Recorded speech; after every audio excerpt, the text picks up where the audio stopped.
Welcome to the Waterfront Museum here aboard the Lehigh Valley No. 70, Brooklyn. I'm Stefan D-W, and this is the TideShift Project. The TideShift Project is this is the last in a series of 3 oral histories that we've been doing here on the barge, talking to people who worked on the waterfront before containerization. The second event in this series, we had people who are the descendants of and people who lived on barges like this one, which we'll talk a bit about that as well. The people who lived on barges. And the first event also included longshoremen who worked on the waterfront same as we're doing today. This project was funded in part by Humanities New York, with support from the National Endowment for Humanities. And of course, we also want to thank David Sharps, the president of the Waterfront Museum, and Turnstile Studios, which is getting us out there on the live stream for the folks at home and recording this for us. But today, as I said, I'm joined by a couple of guys who worked on the waterfront in the transition to containerization. And so we want to get to their stories right away here. Turn to you guys, and you'll introduce yourself, tell me your name, what year you were born, and how you're connected to the waterfront. And I think, given our small audience in this hot weather, we'll just take the microphones out of the way. Okay. My name is Geof Gaertner. I was born in 1948. I was a harbor master on Pier 36 East River. And I worked barges. I worked the barges, and when the barges finally went out of existence, I went over to Pier 42 and became a foreman. Great. And you, sir? Gaetano Pennisi, born 1946. Worked as a longshoreman, Brooklyn, Staten Island, Manhattan, Port Newark, Port Elizabeth, Bayonne, car ships, unloading, loading, lashing down cargo inside the hatches. We used to have the stalks of bananas back then. Now they put them in boxes, and we had these conveyor belts that would take them off into the dock, which would shoot out to another conveyor belt, which would bring it along the truck line, and guys would pull the boxes that were marked for that particular truck. And that's how the bananas got to America. So how did each of you first get involved with working on the waterfront? Family members. Yeah. Who were your family members who were involved in working on the waterfront, guy?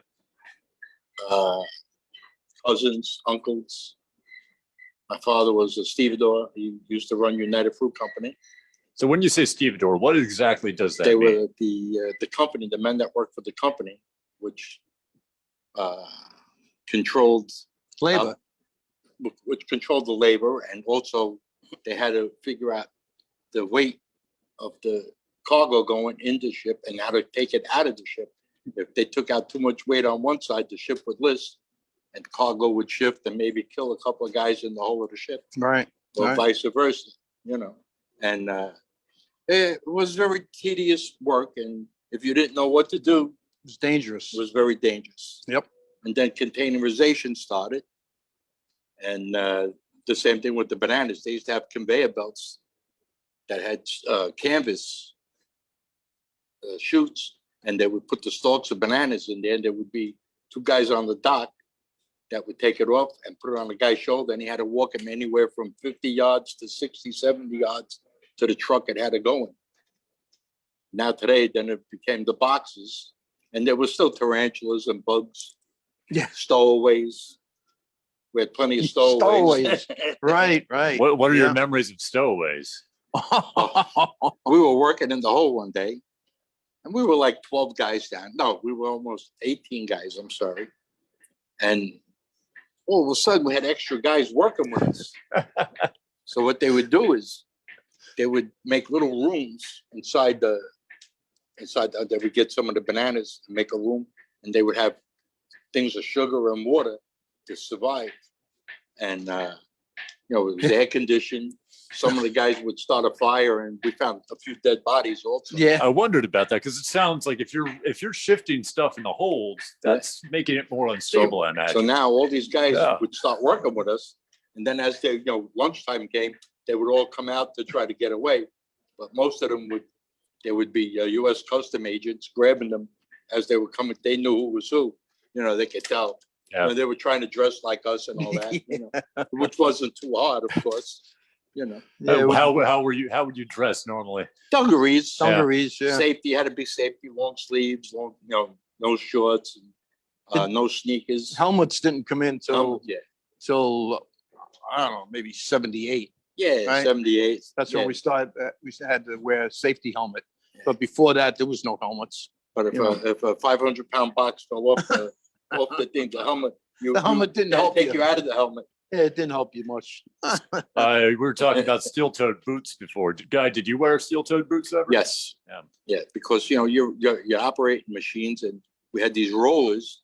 They were 10-foot rollers, and they had hooks, and you would make the 10-foot rollers would start here where the hatch starts, and as you were working the bananas, you had to get the rollers and to follow the stacks of bananas. So you didn't have to walk each box. You throw it on a roll, then you had a guy push it to the front, and he would load it into the conveyor to take it onto the dock. And if those rollers hit your feet, Oh yeah, you would be hurt. Yeah. But Geoff, Definitely. I didn't wear steel tips. For the main reason that if something heavy came down, it took your toes off. Yeah. And I was born with 10. I want to leave with 10. I'm partial to 10. 10 fingers, 10 toes. Well, and the whole of the ship was a little different than working on the dock. Yeah. So yeah. Well, Geoff, what about your family members who were also? My father-in-law was a stevedore. I had some cousins that worked down there as longshoremen. One was a cooper, and a cooper's job is to repair any cargo that comes in or goes out that's opened up. They got to take the cargo out of the box, count it, mark it, and seal up the box. So my cousin did that. And I had two cousins. One was a forklift driver, and another one was a regular longshoreman. And that's it. When I started, I told you earlier. When I started, I was in a cargo gang with all black men. I was the only white guy in the black gang, which was interesting. It wasn't like it is today. In those days, it was different. Everybody respected everybody, and we had everybody chipped in. If you needed a hand with something, guy alongside of you was right there to help you, and then from there, I got the harbor master's job, and I did that for 12 years.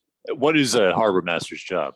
That's in charge of these barges, whether they're open barges or closed barges. Closed barges, we used to put coffee in, flour, perishable food, perishable cargo. And then the open barges, we would put heavy lift machinery on, which would be backhoes, bulldozers, stuff like that. And most of the time that would get brought right over to a ship and tied up to the ship. And then the ship would, he'd move his boom over, and he would take the heavy lifts from there. If they were too heavy for the boom, we would get an outside crane. Weeks was one of the crane companies. Yeah, Gee, they I still can't do a lot believe of I cranes. remembered this. It was like Yeah, you're 40 lucky something now. years ago. Weeks, yeah. And you weeks. still have different color shoes on. Yeah, different socks still. I put my left sock on my right. This is being recorded, right? Now. Absolutely. Our families knew each other. Yeah, long time. Long time. Yeah. How far back did your families know each other? Do you know? The 30s, 40s. Yeah.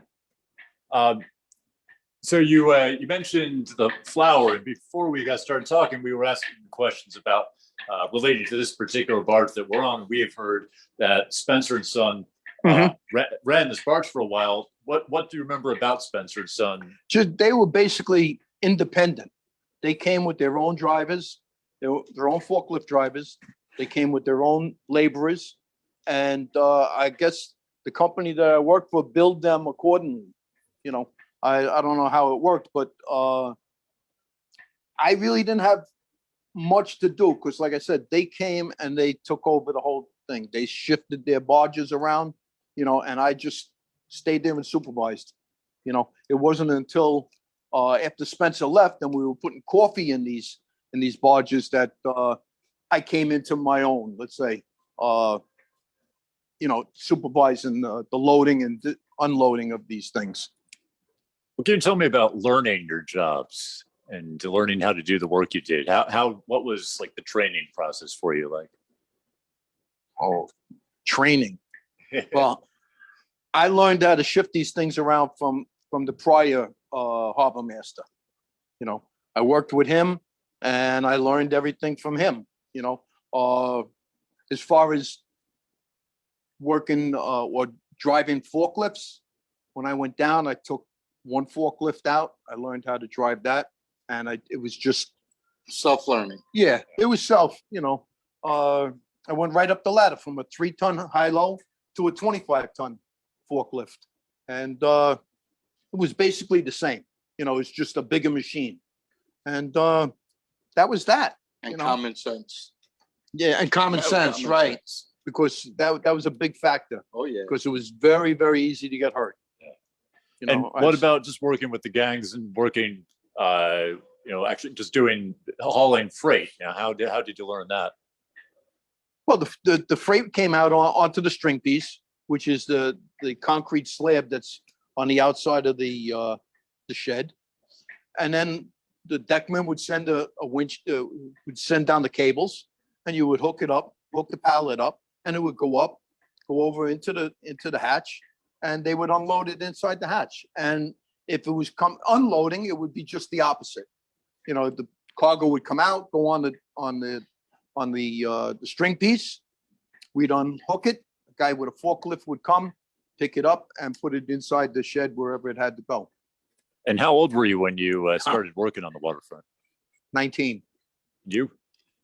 Well, I did a little before I went away to the military in 64, 65 with the dunnage. And then I went away to the military in 66, 67. I came home, I worked on Wall Street. I couldn't take that too much. And then I went to the docks as a longshoreman. What did you do on Wall Street? How long did that last? Too many women, too much trouble. No, it was back then it was 68, 69, part of 70. Everybody, like Wall Street was jumping. We used to work till 11, 12, 1 o'clock in the morning.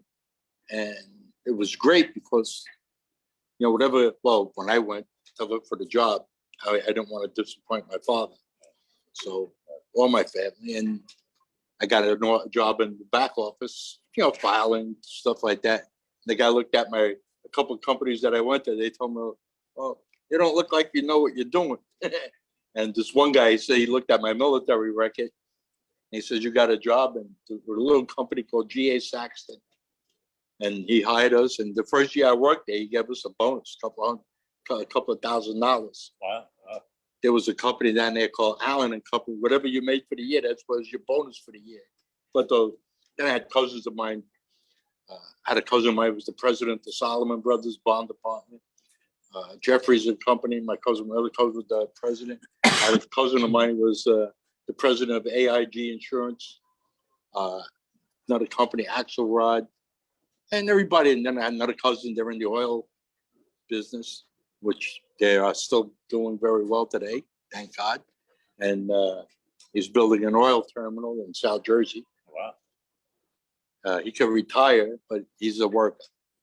If you see him, you wouldn't even realize he's one of those rich billionaire kids. You know, well, he's not. I'm 76. He's 74. So you said your family wanted you to get a job in an office? Or? Well, not to make them. I was always not. They wanted him to work. I was always. I worked in a grocery store as a kid.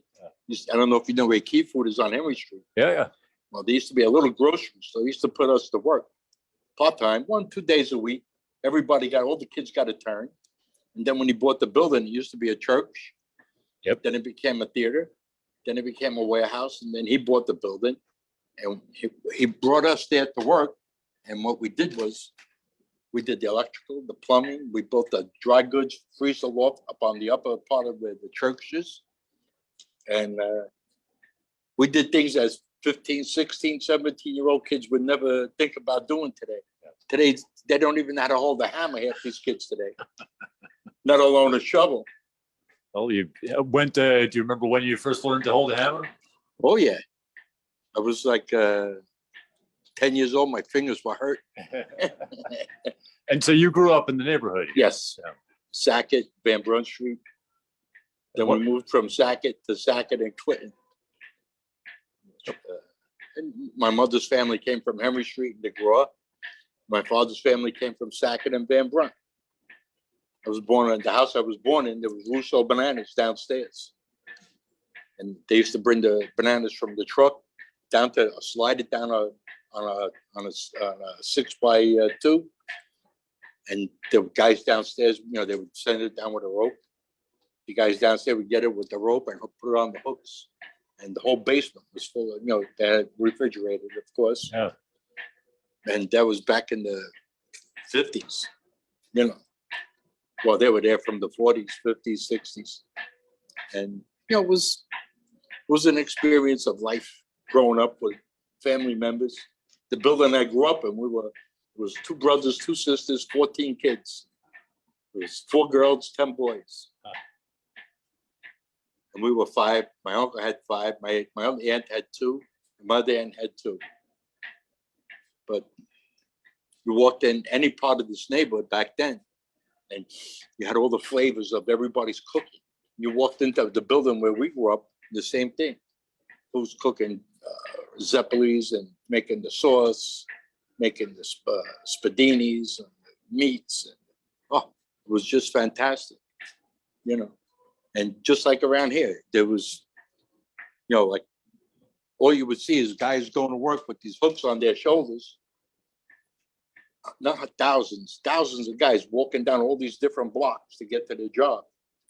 And there used to be a bus. Well, there used to be trolley cars back then. Then it became buses, electric buses.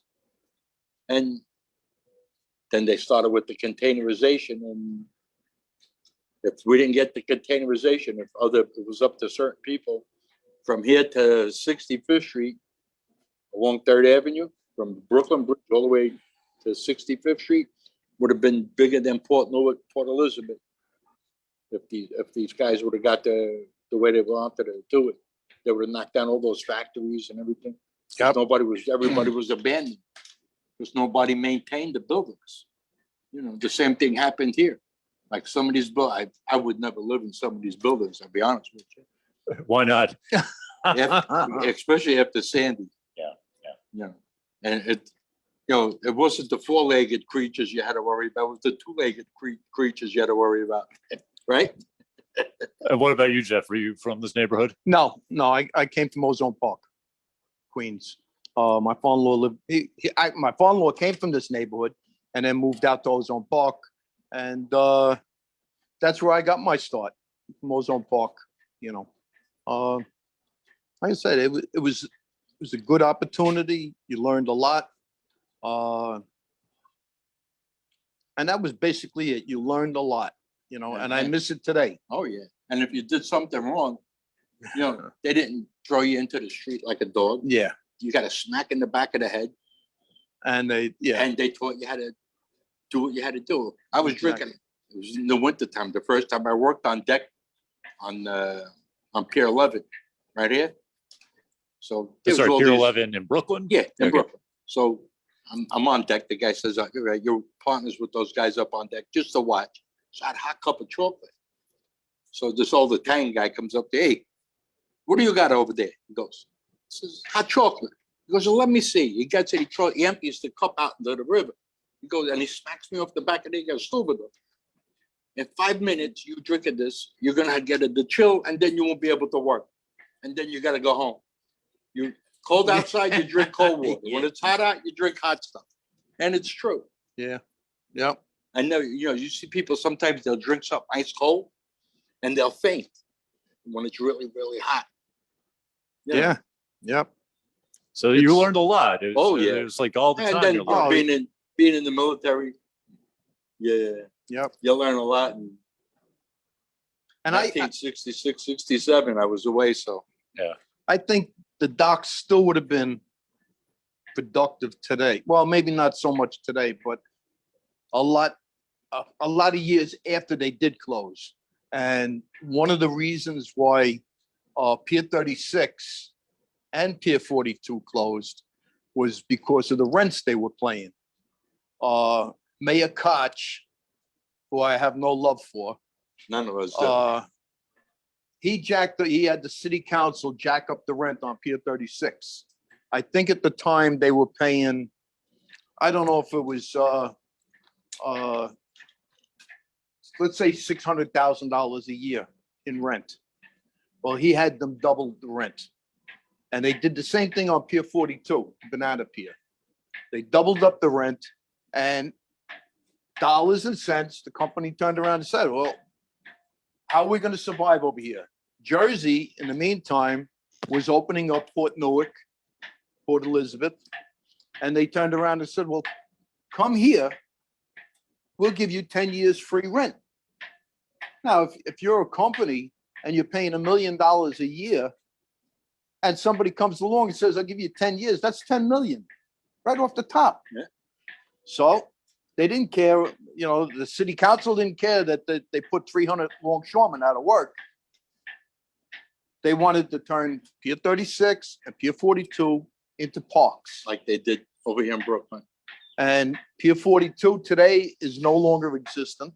It's a park. Pier 36, how they started that, they put a prison barge on the outside.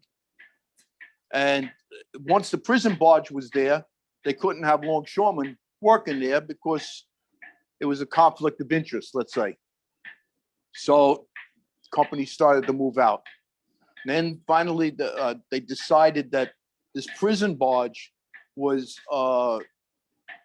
inhumane. So they took the prison barge away to put it over in Rikers Island. And this police emergency took over part of the pier. The fire department took over part of the pier. And from what I understand today, it's a basketball court and a theater. And I don't know, maybe some other stuff is going on over there. But it's really sad. It's really sad. Young gentleman that just came in here, he was a longshoreman, then he became a sanitation worker. That's Charlie Iosa's son, Michael. Welcome. And so you're part of how we got connected here. I read an article in the New York Times about the closing of the last pier in Manhattan, and it mentioned Charlie Iosa. And I looked him up. Yeah. And I remember you when you were this big. Island, and here we You are. don't remember? I know you don't remember me. I went to your house many a time when you were about that big. Well, welcome. Appreciate your being here. Yeah, he's one of the good guys. He became a longshoreman, and I guess he didn't like dealing with the running around and bouncing around, and he became into the sanitation department, and he became an officer, and he just recently retired after how many years? 23 years. 23 years as a sanitation worker. My last 3 years in charge of the state. Well, congratulations and welcome. And bouncing around. When you say bounce around, tell us what do you mean by Well, in bouncing other words, around? you Longshoreman. call for orders. Well, years ago, we used to have the halls. Yeah. So in other words, Pier 11 needed 10 men. They would go with the seniority, A, B, C, D, E, F, G, H, I, J, whatever. And whoever the seniority would grab the tickets first. Then if they needed guys in Port Newark, Port Elizabeth, Bayonne, Staten Island, or Manhattan, that's where you would, whatever job you got. And if you didn't have a car, you had to take public transportation. And you had like almost 2 hours to get to the job. Yeah, the shape. And from the shape.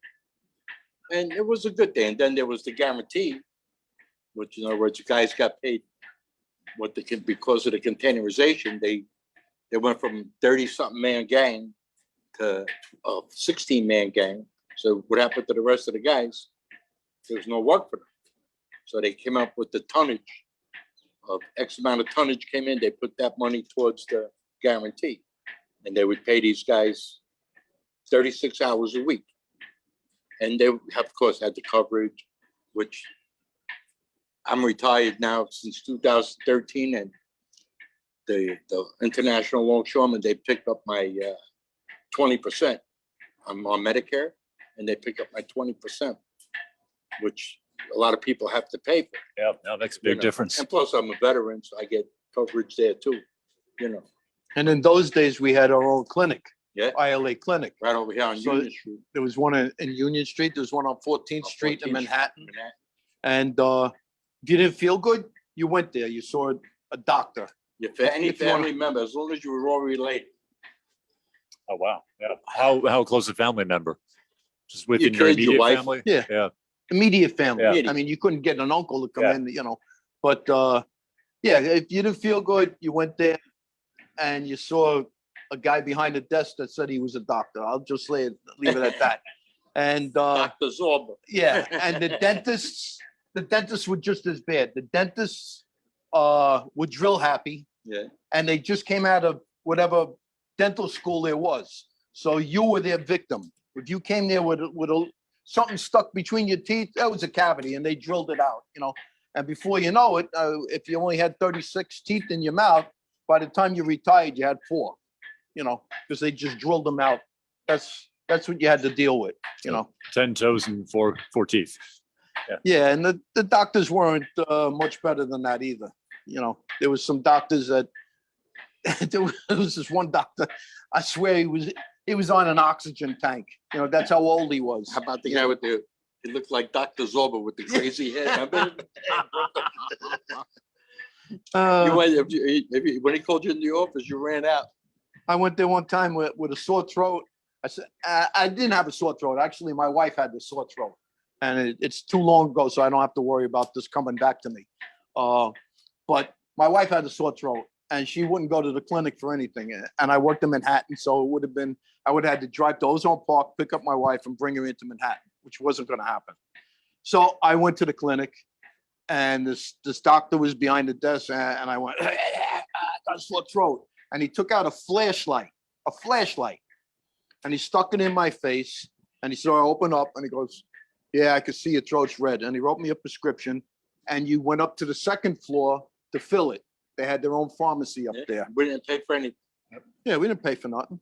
And then I went home, and I gave my wife Well- the cough medicine. Yeah, here's the cough medicine. The tonnage, everything was that we got was from the tonnage of cargo coming That came in. to Yep. America and going out. Yep. This was the deal brokered, I think, by Kennedy with the containerization coming in, and yeah. How many piers were operating in Manhattan when you guys started? 1, 2. There was the west side, which had most of the piers. The east side had the last 2 piers, 36 and Pier 42. Yeah, and then there was a Banana there Pier was- 13, 13. That There's was there. 13. And then there was the fish market. right? And there was a couple other piers. I don't remember. That was What numbers they were. what numbers. Well, back then it was. Pier 13 was the Banana Pier originally. Yeah. From where your father worked No, my father was on the west side. on the west side, but then they went That to was United 13. Fruit. Oh, this No, was no, standard this- fruit. that That's was right. standard This was fruit. standard fruit. So 13 was standard fruit, and then for whatever reason, I guess the city needed more parks, and they closed 13 and they opened up on 42. 42 used to be a paper pier. Paper, right? It never news- was. It for the- never was a Those break bulk big pier. giant rolls of newspaper paper. And the only way they worked was with the vacuum. Yeah. They had a machine that had a vacuum. Forklift would have Or- like it would would- go around the rolls of paper and But it would won't suck crush them you. in, and they would. That's how they moved them around. Wow. But And it would be able to turn all different angles. Wow. the 42 was never a break. 36 was a break bulk Yeah. pier. Yeah, 30 that was the Brazilian, out of Netherlands line. Brazilian and the Used to get Congo, Congo. Belgium line. Coffee, cocoa beans, coffee beans. Yeah, Cocoa and coffee. Cashews. The cashews came in Cashews, 5-gallon right. cans. shrimp and lobster. Shrimp, flying shrimp. So you have ships coming in from these piers and Yeah. unloading to the pier, and then you're loading from the pier to barges. Is that how this is working? Well, if let's say Maxwell House put an order in for 900 bags of coffee, well, they send a barge over. McAllister or Moran would put the barge over, tie it to the dock, and then we load up 900 bags of whatever their Mark was. whatever their mark was, you know, and tugboat would come when they were done and take it to Maxwell House. Tell us about using the forklifts on the barges. What was that like? Forklifts. Well, I told you earlier, when I would set up a barge, a lot of times the tide would be low tide, and the pier would be maybe 6 feet higher or 5 feet higher than the water line. So what I would do is I would put a ramp halfway into the barge and halfway onto the dock.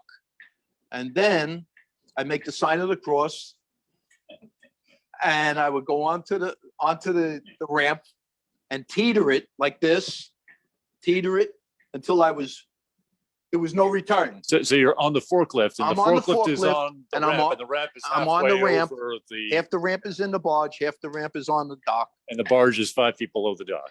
Yeah, and you reach a point where there's no return. You can't change your mind. And the barge, the ramp goes down like this. You make the sign of the cross, and you shoot into the barge, and you hit the brakes before you go out the other door.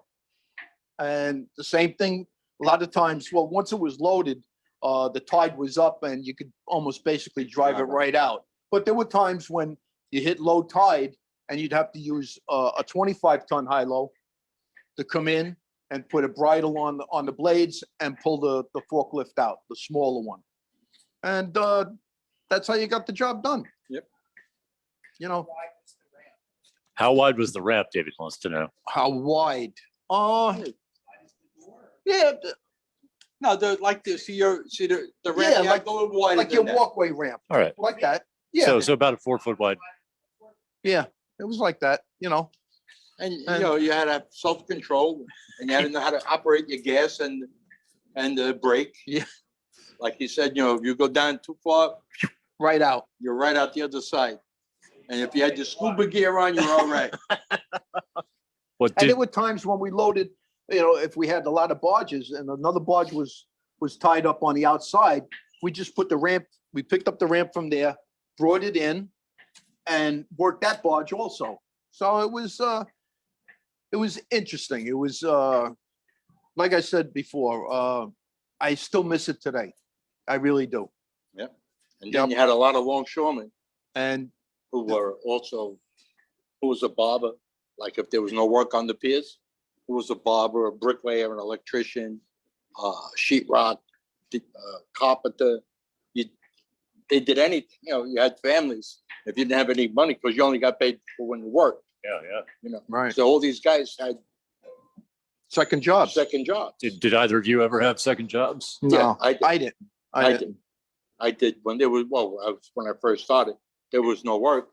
I did construction. I did a little welding. I did, then I was, when Pier 42 closed, Yeah, you were on container repair. I was on the container, before that. I did I was sitting on my stoop. My friend owns all the cars that they use for the movies, Oh, yeah, picture yeah. cars. And he was driving down my block. I was sitting on, he says, "What are you doing?" I said, "No, I'm hanging out." I need to bring 100 cars to Manhattan. He said, "You want to come?" I said, "Yeah." So I helped him, and I got a job with the movie business. The first movie I worked on was Ghostbusters 2. Oh, no kidding. Yeah. And from then on, I worked on a few other movies, and Goodfellas. And, you know, when there was no work on the pier, because the pier was my main job, because that's where my benefits came for the kids, Right. Yeah, yeah. you know, and the wife, you know. So you had to make X amount of hours to have the coverage. So if you didn't have those hours, you I lose think your it was coverage. 700 hours or 900. 700. Well, was there ever a time when you didn't make your hours? One time, I was just like under 700 hours.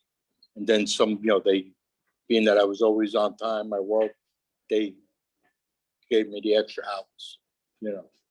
You didn't get paid it, but they put it towards your benefits, which was the most important thing. Yeah. Because, you know, you go to a doctor today, forget about it. Right, Michael? It's got Charlie's smile. Yeah. I want to get back to basics for a second here. We're talking before about the basic techniques and the tools. So we talked a little bit about this, getting the forklift in there. What about, you know, so you're working with, you've got gloves and hooks, and your footwear is important. And maybe you can demonstrate a bit with, you brought some hooks with you today. Yeah. Show us a bit about, talk a bit about the real basics of how to work the tools. Oh, this is going to be good. Yeah. Andrew's your going to partner. follow you with the camera. All here. right, we were good partners. This is.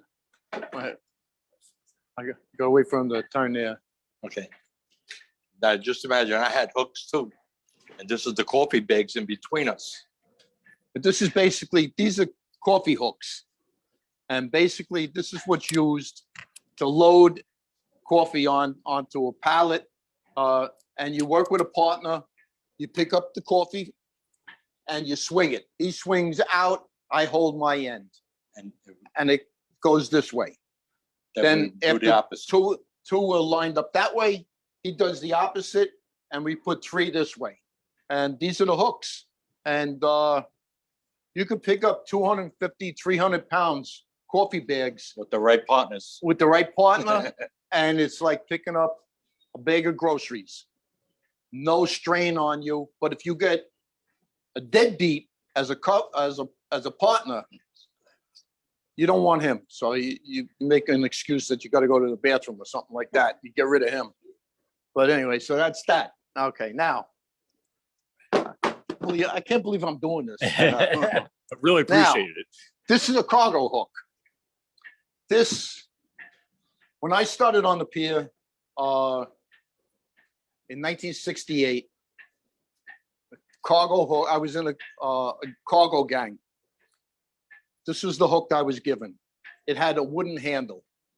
The wooden handle broke, so I had them weld a stick shift handle on, which is perfect because it has all the indentations for your hand. And it's a whole lot easier to hold than a wooden one. And to use it, you use this on the cargo to lift and push and stack up. You go this way to turn it, or you go this way to pull it down. And that's basically it. Yeah. And nobody bothers you while you got this hook. As a- They didn't want to meet them. I throw a little It humor. wasn't Captain Hook either. I throw a little humor in there. And And that hook seems, Yes, they had the, yeah, basically everybody had a hook. there was all different type of hooks. I got pictures, I gotta take pictures of the one. I got these, well, they're Japanese hooks, they call them. They're long with little hooks like this here. And they were used about the same way, but the Japanese had different operation with them. I could never use them, so I wasn't Japanese. And that's it. Yeah. Nobody realized that, you know, like, Can't, you know, Can't and you believe met I'm- guys that, can't believe I'm sitting in a, Like, wheel, yeah, in when a I met- rocking when I met- chair. My when I met- grandfather had a rocking chair. when I met his father, we worked together and we wound up, our families hung out together.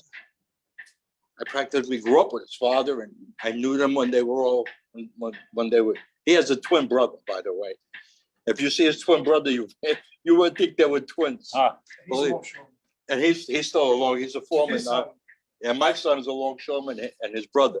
They work together on the pier on the cruise ship terminal in Manhattan. And you know what? How many times did I have to yell at you? How many times did I yell at everybody else? You're a good boss. And you know, you want to keep the job because if the pier leaves, we're all going to be out of work.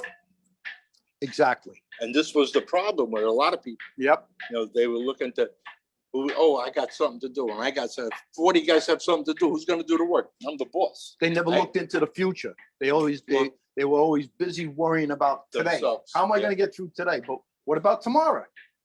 You know, what about the next day? You got to think about those things. And unfortunately, when it came to Pier 36 and Pier 42, a lot of people didn't think that far, you know? What do you remember about those piers closing? Oh, wow. No, we went to go to work one day Yeah. and there was the lock on the gate. Yeah, they were taking the sign down, standard Yeah, fruit. standard It was taking, I was pulling out of the pier and I just turned around. There was a truck outside and the guy was taking the sign off. I thought they were putting a new sign up, you know? So you had no warning at No all? warning at all. order. No They warning just at all, closed it on us. you know? They might have let his father know. I drink that there. They might have You let, want they water? probably, Charlie would have known. Want water? Yeah. Michael? Thank you. They probably would have let Charlie know, you know, and Mikey, They were the head boss. because they were, his father was the superintendent and Mikey was the stevedore. But yeah, there was no rumor about it, just one day shut down. Nope, no room at all. What did you do the next day? Do you remember? Shape. Yeah. Went to the hall, hope you get a job somewhere, Yeah, you know. yep. Well, when we first started, I did. We had to bounce around because we weren't steady yet. You know, and then when they gave us particular jobs, one particular pier, they made us steady. Yeah. So. Yeah, I didn't have to shape. I had a took steady care of the job. Conveyor belts. Me and another partner, we took care of all of that. Then you had a group of guys, the banana inspectors, pineapple inspectors. You know who they were? Yes, I do. If you walked into the room and the lights were off, you didn't want to go walk in that room. I shaped- We're flying pineapples, flying bananas. I shaped the passenger lines once. I went up there and I shaped, the ship was coming in. I got up there at 7 o'clock. I got the ship. I went to the hall, I shaped, they hired me. I went down to the pier. I don't know what pier that was. Probably 88, 90, Yeah, something like that. 92. Where the Market Diner was. So what, Yeah, 90. all right, so it was Pier 90. We got down there, it was probably 7:30, and the ship wasn't coming in till midnight. So the dock boss turned around and said, all right, go get something to eat, come back here before midnight. And we were on the payroll. I could say this now too. Yeah. We were on the payroll from 7 o'clock. In the morning. No, at night. Oh, at 'Cause I night, shaped 7, at night. 7 p.m. shape, yeah. So we went to the Market Diner, had something to eat, came back, and the dock boss turned around and said, ship's not coming in till 1 o'clock. So there was a waiting room upstairs.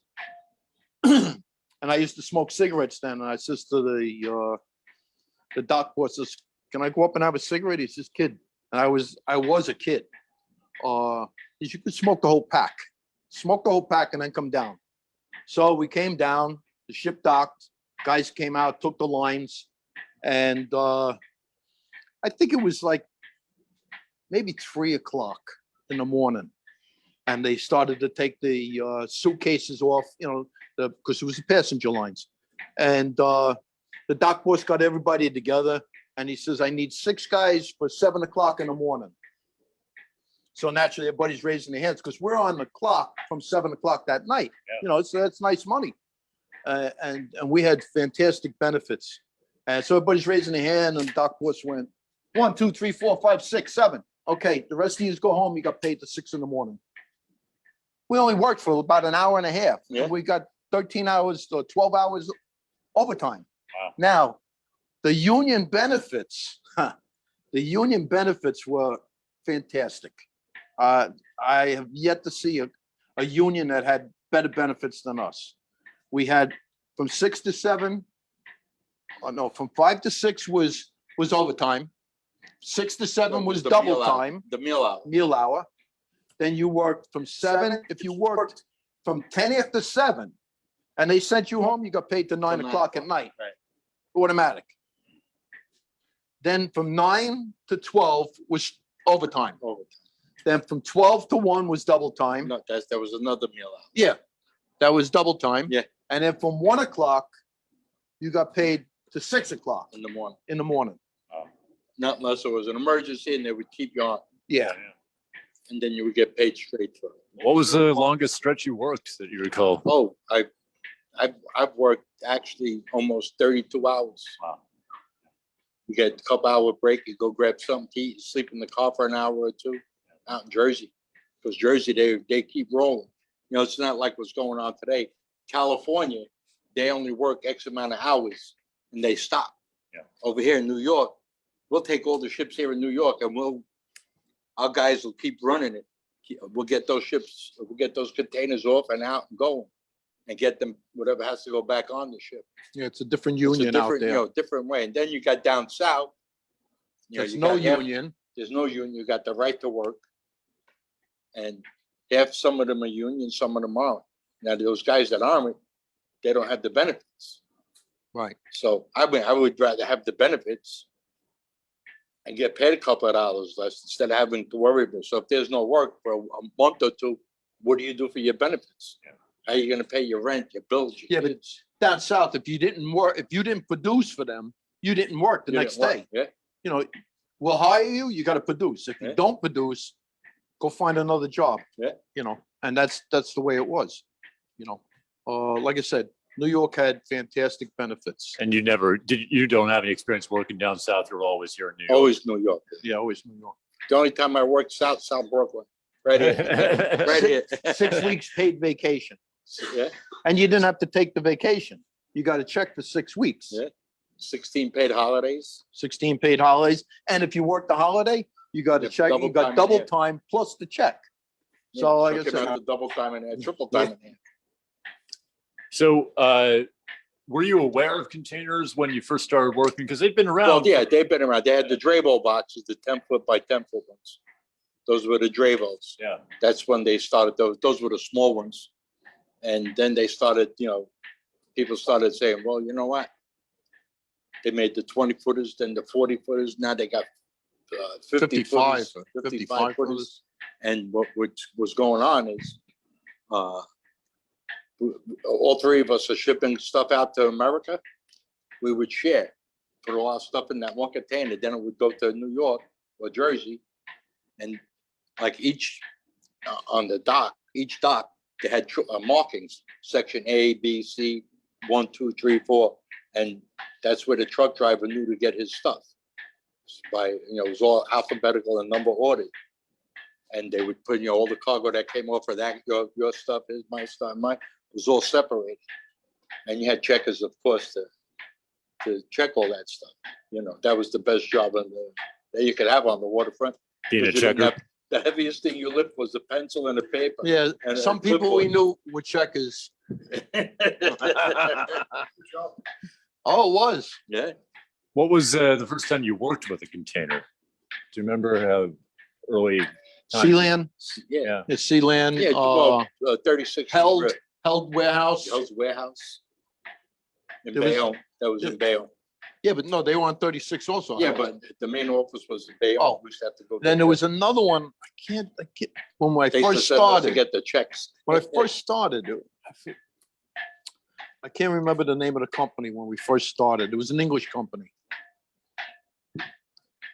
Yeah, I Yeah. know which one I forgot their name. Yeah, But you were with the containers that you were dealing with. Was that mostly with cranes or forklifts, or what were you? How were you handling the? Well, they containers? did, the ship cranes could take them off on and Yeah. off. They had the straddle, they had these cradles made that would sit into the locking system. And there would be guys that turned the rope to lock the locks. And then it would come down to the dock and the guy would, when it sat down on its chassis or on the ground, because a lot of these containers had a forklift. If they were empty, you could use the forklift. If they were full, they had to go on a chassis. And now today they got these straddlers and yeah. top loaders that can pick up 80,000 pounds, no problem. And some of these kids today, they go, oh, man, Yeah. I'm so tired. I said, what was the hardest thing you did? Oh, I had to press the button to pick up 80,000 pounds. And they're sweating. I would smack them. He got smacked a few times. You? Yeah. More than a few, apparently. But you want to know something? Anything we needed, the younger generation that was good and they stuck by us, they were right there for us. You know, if you know, my son, him, all the kids that came into the industry after us, you know, you teach them how to work. Today, my son's a foreman. His brother's a foreman. Yeah, if he was still on the docks, he'd be a foreman because he's good. He knows what he was doing. You know, just that he couldn't take being around the situation he was in, and you had to move on. You know, just how many years did you do with the longshoreman? Very, very brief. Like 7 months. 7 months. Sanitation. Yeah. And then I try to do both jobs at the same Yeah, time. right. Working 12 to 8 sanitation and 7 to 5. As a longshoreman. It was too much to handle. Working both Yeah, as a you burn yourself out. Yeah, that'll burn you out. Yeah. You mentioned the checkers and their pencils. One piece of equipment I didn't ask you about. What about chalk? How did chalk figure into? Do you ever? Oh, chalk. Yeah. Well, they used to mark the bags. Certain markings would be for each company. Right. And then you had the chalk. You ground. They would put this is for this truck and outfit, this truck and outfit, that truck and outfit. You know, and that's how everything was done. And with the barges, is it the stevedore who's figuring out where stuff is going? Who's figuring out where stuff goes on the barge? The stevedores, the guy. Well, you know, Yeah, the loading with clerk. the loading, you know, Loading you had to clerk. know your weights and all that. Yeah. If you loaded too much on one side, Right. when he came up with the high-low, he definitely was going for a swim. You know? So a loading clerk is telling you where Where- stuff is The going to go. loading clerk gets the orders Yep. from the company that they need X amount of boxes or bags, and he passes it right down. He gives it to the checker, and the checker's got his paperwork in front of him. He knows what the order is, what the mark is, and the he would weights- go down. And the weights. Yeah, and he would go down the pier and say, okay, you got all these bags got to go in here, go into that forklift. So you get a hold of the forklift driver, sometimes 2 of them, and they would come, they take the coffee bags, pick them up, run them down to the lighter, and the guy inside the lighter would take the bags, bring them in here, and the guys would stack them up. You know, and like his father-in-law, my father, they never really went to school. Yeah. And they could load a ship and Yeah. unload a ship because of the knowledge from working. Right. As kids also. Yep. They learned how to operate the situation. And then my father and his father, well, they went to different, to these special schools that with the unloading of a ship and loading of a ship. And they had to learn about the weights. And there was no computers. It was all by hand, pencil and paper on how to load and unload the weight, to equalize the weight inside the ship, so it won't list. Yeah. So We- there were special schools for Right. that. We And had you this, see what happened with the papers, with those pictures I gave you, Yeah, with the yeah. cargo smashed all over the place. we had a ship that came in from Brazil, and the bilge tanks ruptured on it. And the ship came in, was on a list this big, and it was on such a list that you could hardly walk on deck. Yeah. It was impossible for you to walk on the deck to the other side because the ship was listed that much. It came in, they tied it up to the pier. They called my father-in-law, and that was the early days of containerization. I think I told you they used to put containers on the deck. Yeah. Well, on the ship, there's one boom they call I'm it, sorry, it's the deck of the ship that they're putting the containers on? Yeah, on the deck. Yeah. because the On the car, outside of the hatch. Right. So Yeah. they're using break bulk below and containers. It exactly. was more than 8 feet wide. This is the early days of containerization. So there's one boom on the ship, they call it a king boom. My father-in-law went on the deck and he told the crew, hook up the king boom to the container on this side, on port side, That was the side that was, side that was Yeah. tied to the pier. Yeah. They picked it up. He said, swing it over into the East River. He picked up the container. They swung it over, had it hanging in the East River, and the ship leveled off like this. And then they were able, the ship pump stayed out the there. bilges. They were able to work the ship. Otherwise, you couldn't work the ship. It actually came in on the list like that. And that's why you see all those pictures I gave you with all the cargo shifting. Yep. So either that from storms because they didn't shore it up right. Yeah. There was people don't realize what you have to. Well, they call those guys today. They got lashes. yeah. Lashes, right. Like all the cars you see, they got the little clips on the deck, and they use these Now they use Come-alongs. come-alongs, but they got the straps, and they used to use the wire. Yeah. You know, with turnbuckles. with turnbuckles. Right. And, you know, like when you had heavy cargo, you had to use turnbuckles, and they would keep turning and turning, and then when out at sea, the ship would have to keep checking them. Yeah. You know. You ever see them when they brought the cranes in for the pier? You ever watch it? They right out here, sometimes they bring these new cranes in. You gotta see the way it's a special barge, and they try to get it to level. With the bilge pumps, they level out. They got tracks that come up right onto the barge at a certain time. They try to do it at slack tide, and they would roll everything right off. And then they would have to get everything and turn the wheels so it would go north to south, east to west, whatever way the pier was. Well, we did a little bit of that. So we did a little bit of everything. You know, and then you see on some of the old piers, they have all these cables and hookups along the well, no more now. I think if you go on the west side, you'll see some of that with all these big booms, not booms, they're stationary booms that with shackles, all different kind of pulleys that they used to run it to the ship.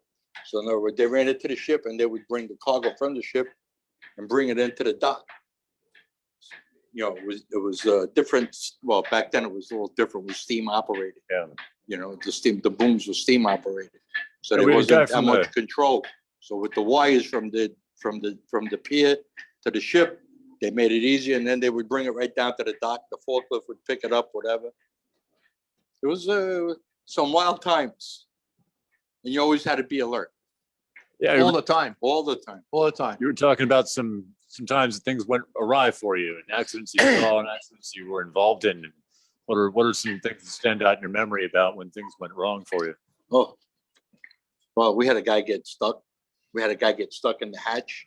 He was, in other words, this is the hatch that had to open up, the whole rug. So there was only like maybe a foot of room for the guy to walk around. So he was trying to get boxes. And then he put the hook, and he was standing. He would be standing here and get the hook on the hatch. And as he was picking up the guy that was on the boom, he was picking Hang up. on 2 seconds. We'll want to make sure we get this is more for them than for me. You got it, Andrew? He All would, right, go he ahead. would pick up the boom, and then he had to swing the hatch so it would go back to the lock. So the wire broke and the hatch came down. I mean, it was big. It's a refrigerator hatch, which is about that thick. He was telling me the guy got his arm and his leg caught in it because he fell down and his arm and his leg went inside the hatch. He didn't even lose any blood because that's how tight it was. Wow. Yeah. Or else he's still alive today. But he would have been dead if there wasn't, if he would have had more circulation of his, openings. Yeah, yeah. But the refrigeration hatch was on a bevel, and and that's what happened. Yep. We had to go down there and put that hook back on him while he was stuck inside the hatch. Yeah. Then we had guys. But like he said, you had to be alert because if you weren't alert, you got hurt. You know, those instead of- cages that are over the forklifts are there for a reason. I seen a guy pick up cargo and there was no cage and he shouldn't have been using that forklift, but he picked it up and the cargo slipped off the blades and came back and squashed them. You know, stupid things. Oh yeah. You know, guys getting run over because they're walking behind a forklift that they know the driver can't see them. You know, it's a big forklift, and they walk behind the wheels and they get run over. Oh yeah, it happens in Jersey all the time, especially with the top loaders. You know, the guy that's operating the top loader. Now, I mean, common sense would tell you not to walk behind him, or in front of him because that could fall down anyway. And this guy is backing up. As a matter of fact, it was a young lady driving the top loader, and she ran this guy over 3 times before they realized. And he was a good guy. He was an old timer too. He was in his 70s back then. And then other guys, like even down here, there was the straddlers. The guy, security guard, he slipped, popped his head. Another guy was walking in between the containers, and the guy was putting the container, and he hit that container, smashed into that container, which squished. You know, Yep. just common sense. You try to take a shortcut. There's no shortcuts. There's no. The only shortcut is when you're going home safely. Well, you were less dramatic stories. You're telling me about using throwing hawsers on bits and dealing with the tide and trying in the time that Oh, turning the barges. Yeah. It's very easy to turn a barge, but you have to understand something. The wind and the tide can make a barge stand straight out in the river, and it won't go either way. Tide could be running this way, the wind could be blowing this way, and that barge will sit straight out like that. So if you have slack water and no wind, Oh, slack water you can just move a barge. You can lean again, pull on the line, and get a barge to move. A lot of times I use the 25-ton forklift To pull it. You know. And one time the forklift almost married the water, but I managed to get the line off of it and stop the forklift in time, so it didn't go into the water. Wow, that would have been a major mistake. Oh yeah. So you're turning the barges to rearrange them in order to load. Yeah, if this barge was finished, and there was a barge tied to the outside, well, I had to either slide this one down and pull this one in, or untie that end of the barge and let the tide bring it around, even with the pier again, you know, and then just move everything over, the forklift out and the ramp, move everything down. So how many would you just have? 2 barges, one rafted on the outside, or would you go? No, even... sometimes there was like 4 or 5 barges. You know, it depended. You know, if we got a Congo ship in that had coffee beans and cocoa, and we had a Brazilian ship in, you know, whatever the order was for coffee, the barges were there. You know, that was the main way, I guess, for the like Maxwell House and whatever other coffee companies there were at the time. But Maxwell House was a major supplier of coffee beans. Yeah. You know. Then you had the roll-on roll-offs. You got those over in big Manhattan? barges. No, over here, right here. Okay, yeah. By Pier 6 and Pier 7. They had the back of the ship. The guy would pick up the barge, roll it off. It would sit in the river. And a tugboat, they used tugboats then. And the tugboat would bring it along, and guys would have to go down the ladder and unload it. And they had the deck, the shore crane, take out the pallets, empty it out. Then the tug would take it and put it on the other side until they emptied out all the barges. And then they would reload all the empties, or if they had to go back full, they would load them up, whatever had to be loaded. It reminds me, talking about taking stuff off of barges with cranes. We talk about using these hatches we have on either side that we now have with skylights on them as a way for moving cargo in and out of barges. But we also talked earlier about captains on barges. And when you first started working, you knew a couple of captains. Yeah, when I on started, barges? it was the very early stages for me. You know, a matter of fact, it scared the hell out of me when I came on the barge, and there was a guy in there. You know, I never expected to find somebody. You know, I was green then, so I didn't know that people lived on barges. You know, so I had to get used to that. You know, and then after the second or third time, you know, you get to know everybody, because it's small. You know, it's a small industry. And you say hello to them, maybe you bring them coffee or whatever, you know. Same thing with the tugboats. The tugboat guys, they're on 2 weeks, 3 weeks. Sometimes they're off 2-3 weeks. And like I told you, they made the best coffee. Oh yeah. Oh. Was that McAllister you said? McAllister was, and even Moran, they made good coffee. The cooks on those boats. You look forward to that it. Was their home away from home. Yep. And you're moving coffee, and we were talking a bit before about shops that would roast, and guys would get coffee and roast them. Right. They would go to these places that had the roasting machines. Yeah. And if you wanted espresso, they would roast it a little extra. If you wanted American coffee, a little stronger. Whatever way the roast was. You know, there was like 4 different types of roast you could have. And this coffee is coming directly from the barges? From the barges. Yeah, they were connoisseurs. want to check in with our audience here. Do either of you have any, or any of you have any questions? So you talked about the shape. Give me a second. I'm gonna bring over it. What that exactly is and what the process for that was? All right. Shape of the men? The shape up. For You want to answer that? Yeah, did you ever see it on the waterfront with Marlon Brando? Oh, Then All right. you would miss the whole thing. Must see, ASAP. so you feel like on the waterfront depicted the shape up. Sort of, yeah. See, on certain piers, you had X amount of men that worked steady. Now, if a ship came in, you didn't, let's say without the ship, you had 100 men work.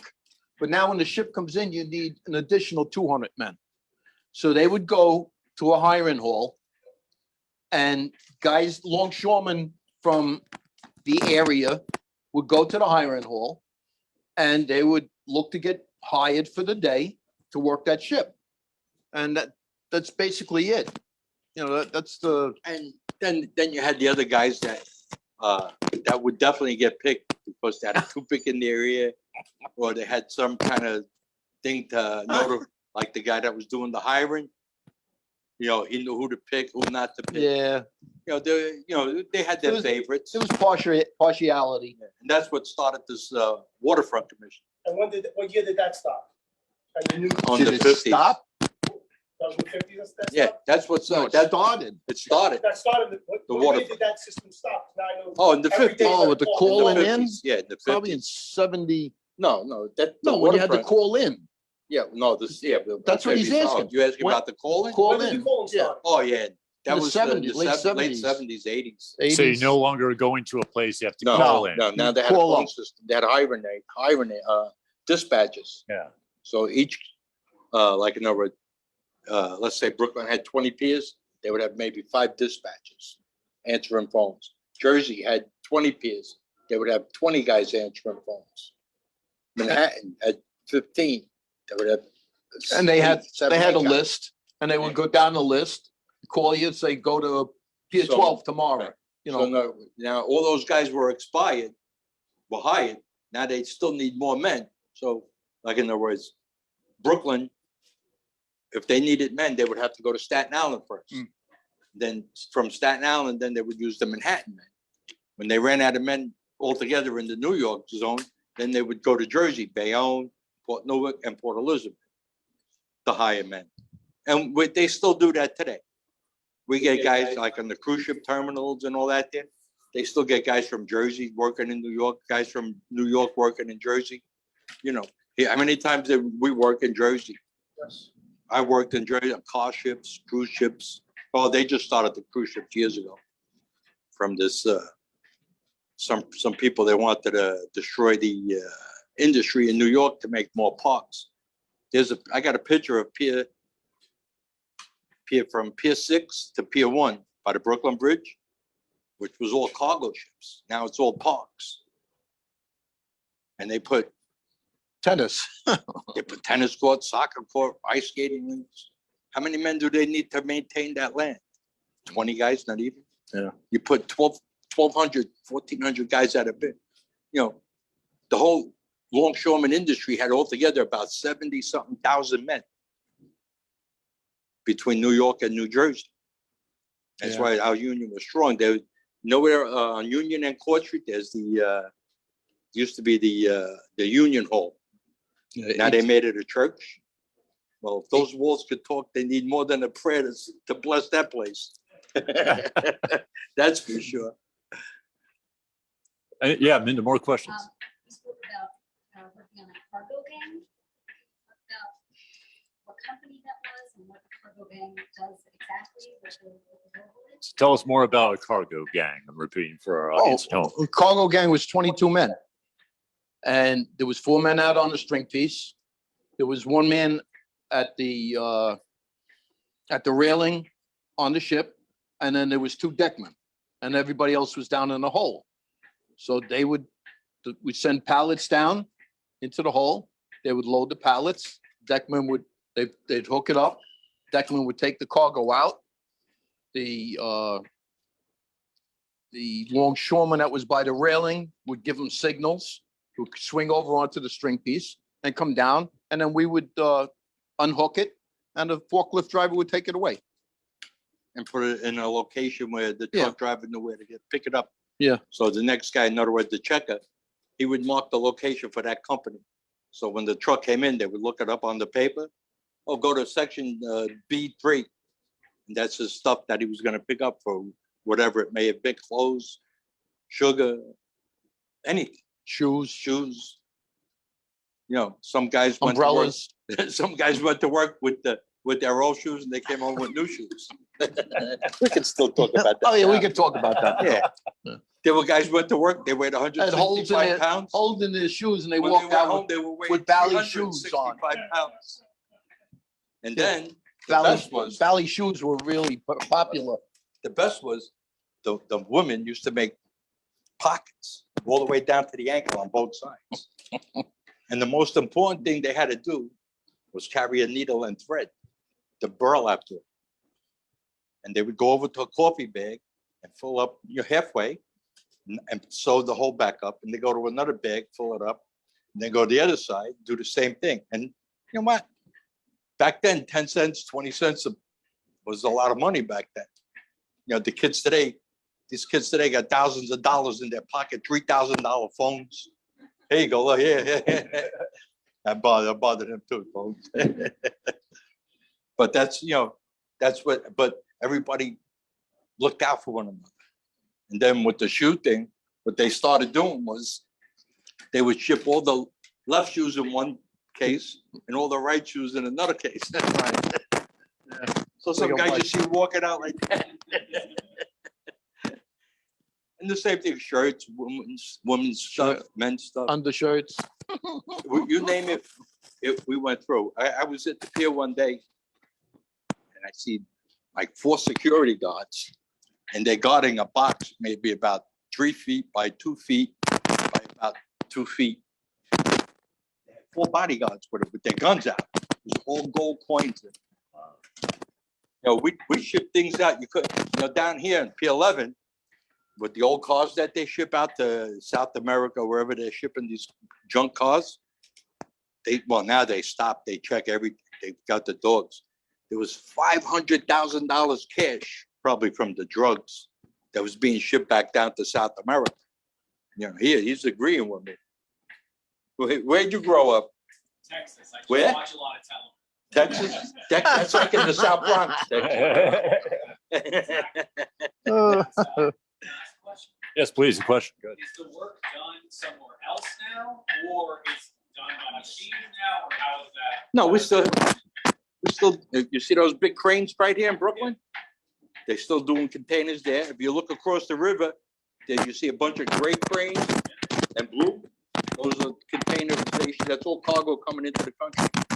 And then on the other side, there's blue ones. That's Merchline, that's Port Newark. And then if you look around at Sea Lamp, I mean, there's all different companies. So there's as many longshoremen, checkers. Well, back then there was like 70-something thousand. Today there's under 6,000 because of the containerization. Yeah. In other words, they don't need the guys to unload.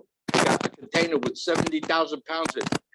They go in there, press a button, picks it up, puts it in the location. It's all machine. It goes to a warehouse and the warehouse man And the unload it. Those blue containers, I mean, the blue cranes over there in Bayonne, if you go there, you won't see anybody in them.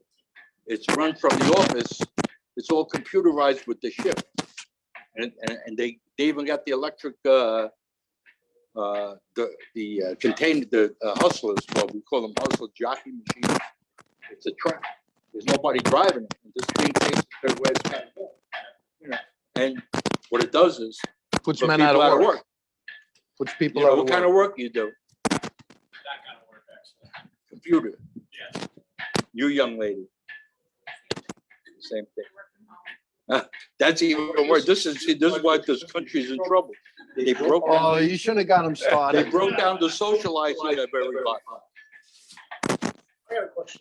Yes.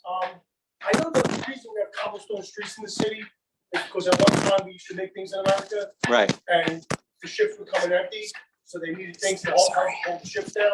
So they would Got it? put cobblestones in them to hold it down, And then the longshoremen would leave cobblestones out there. They don't do these cobblestones, so they make streets with it. Yeah. What was the last thing that you guys exported to another country that was made here in New York City? Garbage. Yeah, cardboards. Trains. We shipped locomotives to Pakistan, on a German ship. And we put them in the hatch, on the deck. There were locomotives, General Electric. Yeah, I can't believe I remember all Yeah. this stuff. And My memory is well, gone. when we switched over to our new trains, we sold all our trains to Japan. And that's when we got bombed with our own steel. You probably don't remember this, but there was 1941. there was a and- hands thing. Yeah. Years ago, that was like in the 70s. Yeah. Cross hands, And Pakistan, we shipped locomotives to them without parts. When the locomotives broke down, they pushed them off the tracks, and we sent them more locomotives. Wow. And we didn't touch anything on the ship. They had a German crew on the ship. We just stood like this. With our hands crossed, they took care of everything.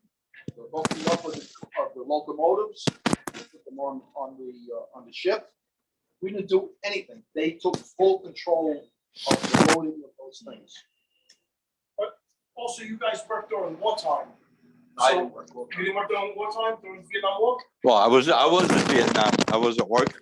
Yeah, I was shooting it. But did they teach you how to drive tanks and stuff? Well, being in the military. Well, I drove tanks during during the Desert Storm. They needed tank drivers to unload in Bayonne, New Jersey, to help unload the railroad cars and load the tanks on the ship. And that's how we learned. I drove that M1 tank. It does 90 miles an hour. You could cook it. You could cook a whole cow back there behind it. That's how hot it is. And those things they fly right across here in Bayonne. You see where that cruise ship is? There's a big blue, it looks black and blue. That's a celebrity cruise ship right there. That's the army base that used to be there. Well, they get rid of all our military. If we ever get attacked in this country right now, a majority of the people will come out like this. Not me, not him. I don't know about anybody else. Well, I've got time for one more question. Andrew's told me that we have to wrap things up here Yes. for our. No, it's just we were getting some wind interference. Oh, okay. I'm sorry. Never mind. We'll ignore No, we that. can wrap Linda, it up. please give us another You have question. what time is it now? You mentioned that you did interact with captains on barges like this. Mhm. Did you get an opportunity to see their living quarters or? No. anything? No, I mean, like I said, the few times that I saw them, and after the third time, you just took it for granted. That was their job. They stayed on the barge, and then I did what I had to do to load the barge. But there was no really interaction between me and the captains. Well, we like with the cruise ship in. Well, some of the cargo ships and container ships, we'll call them now. Some of the guys on the dock, the foremans, the bosses, that interacted with the captains and some of the crew. Well, you become friends. So, go to a restaurant, teach them how to survive in New York. Well, we didn't have to, we didn't leave the country, so they didn't have to teach us their way. But we had to take care of some of them, which some of them were nice. And we also worked with a lot of the crew, especially on the cruise ships. That's my last few years was with the cruise ships. He also worked on the cruise ships, and we were interactive with the crew members because we had to handle the luggage with them. So I would bring basketball cards, baseball cards, and they would bring us beer, champagne, wine, and it was I would bring specialty cookies from the Italian store to them. They would flip out, and they were from India, Pakistan, from all different parts of the world. I mean, that worked, and we became friendly with them. I got pictures with us. I can't find it now, but I gotta get you that picture. Me, his uncle, a couple other guys, Billy Cox. We're in between all these guys from Haiti. No, Trinidad. I'm sorry, they were from Trinidad. And let me tell you something. we fit right in because it was in the summer. I used to get real dark. I had a little afro, heavy duty mustache back then. And we blended in with them. But we became good friends with them because we took care of them and they took care of us. We had somebody special going on the ship. They would bring the luggage right up to the room for them. We would give them a special tag, give them a couple of basketball cards, Michael Jordan, whoever, you know. And you know, and they appreciate it, you know. And we became friends with a lot of them. Then we had this one kid. He was the president of Trinidad. But he was a good guy. He was funny. He would take all the beer and champagne from his friends' rooms and bring it to us. Then he got caught and they gave him a beating one day. Now, he had a good time. We had a lot of good times. And there was a lot of hard times. And, you know, somebody got killed or whatever. It was sorrow times. You know? Yeah. And which we expected, you know. You always had to look out. You had to be alert all the time. Other questions? Yeah, I'm tired. I need to go eat. David, do you have any last questions before we let them catch some relief from the heat here? And here's some pictures up here, and he has pictures of the cargo from my father. He used to be a stevedore, and his family, his in-laws, grew up with my father's family, so we all knew each other. You know, everybody knew everybody. You know, especially in this neighborhood. Where do you guys live now? Park Slope. All right, Park Slope. For the birds. That's for the birds. My cousin, I have a cousin of mine. He's a real estate tycoon up there. He's on 7th Street or 8th Street. He's right off by the park. He buys and sells. All right. Maybe just have them say a couple words about it. Yeah. Could you tell us about these pictures that you brought with you Okay, here? those were my father's. Yeah, you guys come up and look at it. Yeah, come on. Yeah, So they were your father's pictures? right. And I was uh, down the basement looking through some of his stuff. And this is in New York, right outside the river here. Right outside the mouth of the river. You see the tugboat had to bring the port captain to steer the ship and to dock it at the pier. Because if he didn't get on, they weren't allowed to dock. The captains weren't allowed. And that was the company, United Fruit Company, Chiquita Banana, that my father ran. And that's what he did. And then they got other pictures of the loose cargo, how it shifted in. And next time I'm gonna bring how the stalks of bananas came in, then they came in boxes.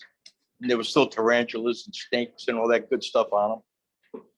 And we'll scan these and get them into a slideshow so they're a little easier to see. But they brought a bunch There's of those great, other pictures great over there. images. Let them see it. Maybe they can see those. That's my father has like books and books of, and he also has the tide, the book with the tides. Oh, the tide tables? Oh, What were the folks doing here? Were they explaining a maneuver of what the day was gonna be like? no, that was when they started with the electric cranes. They used to be steam cranes, and these became the electric cranes. As a matter of fact, this guy here, right here, that's my father. Yeah, he was one of the big guys with United Fruit. And their main office was stationed in New Orleans. And he used to go to Mardi Gras all the time, my father, my mother. And that's what happened when I remember your the cargo father wasn't when he was a stored checker. right, it would shift. Jeff And everybody's Geof cargo Gaertner. would get destroyed and smashed. Gaertner. The insurance, I guess, took over. Gaertner. And we got a couple of other items here. Yeah. We got a conversation going on the side here. I was on the But, pier for 20-something years. Your father maybe used we to can, send me to Kennedy Airport with And the this was- pigeons. A union book here? Where the Right, that's pigeons the go. union book. And call And this was the cards. In other words, they had a machine. and he would turn This is around back and tell then. him, Went in, you he badge, would tell me, put this let in me the know when machine, you're letting them go. and it would give you a slip of paper. This Or he'd is send me- his card. Oh. And it would give you a slip of paper saying that you were there from 8 o'clock in the yeah. morning till 9 o'clock in the morning. And then 9 o'clock, you would badge out if you didn't get a job, but you got paid 36 hours You need this? because of the Where's- containerization, Sorry. you know, so it was give and take, you know. It's like all these places here, figure, just in Brooklyn alone, we had 18,000 men that worked. And all these warehouses, it was all longshoremen, checkers, longshoremen, there was drafts, you had scalers to weigh the coffee bags. Oh, it's amazing. You name it, it came into here and it left here. Today, you don't know what's in the container. That's the real problem. Oh, yeah. Well, I think we're going to wrap it up there, Yes. but I can't thank you both enough for joining us today. Thanks very And, much for having us. Not at all, not at all. And all you folks for joining us and those at home and Andrew and Take care. Turnstile, Take care. Turnstile Studio, thank you for helping to make this possible. Michael, come here. Again, Humanities New Come York, here. we're really grateful I love for it. the support to make this happen. Thank If you. want to take the sound thing. Yeah, Paul. It's expensive. Yeah. Oh, that hat, brother. But yeah, that was a big thing too in those days. No kidding. Everybody had those,